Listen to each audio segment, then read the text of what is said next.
प्रार्थना बेहरे आणि आयुष्यात पहिल्यांदा ॲक्च्युली असं झालं आहे की मी आज या 10 दिवसात पुण्यात दगडूशेठच्या गणपतीचं दर्शन करते.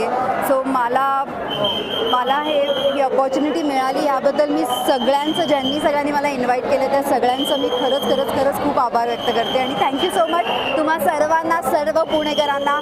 गणपती बाप्पा मोरया. थँक्यू.